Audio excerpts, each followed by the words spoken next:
আপনি কোথায় থাকেন? ওই এবিপি না, কাজের কথা, কাজ করতে হবে, কাজ করো, কাজ করো।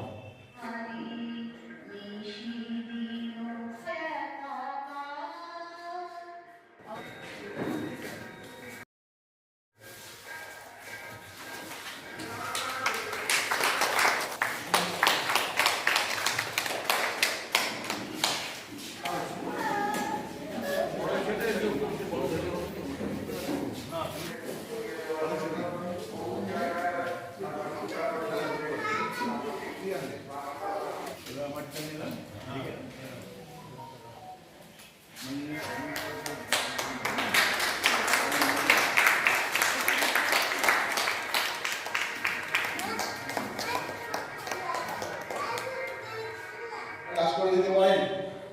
আমি বললাম কি চতুর আলী সম্পর্কে কিছু জানেন নাকি একটু বলে দিন।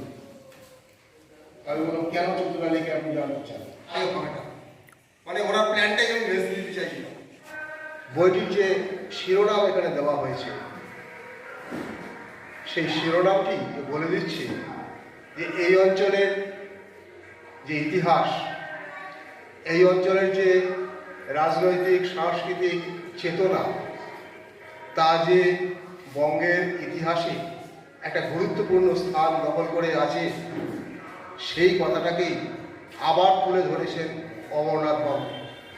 তার যে কর্মজীবন, সেই কর্মজীবন, তার পরিবার জীবন, তার সামাজিক জীবনের মধ্যে তিনি কাজ করেও তার বাইরে বেরিয়ে এসেও যে তিনি একটি নিজের অঞ্চলকে জানো, আমার কোন মানুষগুলোর ভিত্তিতে আমার এই জনজীবন গড়ে উঠেছে তার সঙ্গে পরিচয় লাভ করো এবং অন্য মানুষকে তাদের কথা বলো, এই যে জায়গাটা, এই যে বোধ, এইটা আমাদের কাছে আজকের দিনে দাঁড়িয়ে মনে হয় খুবই শিক্ষার এবং খুবই প্রয়োজনের। এই বইটাতে 57 জনের ব্যক্তি জীবন আছে, আমাদের আড়িয়াদহ, দক্ষিণেশ্বর এবং সাভার, যাতে এই গ্রামের বিভিন্ন কাজে, সে সামাজিক হোক, রাজনৈতিক হোক, সাংস্কৃতিক হোক, তাদের কিছু না কিছু অবদান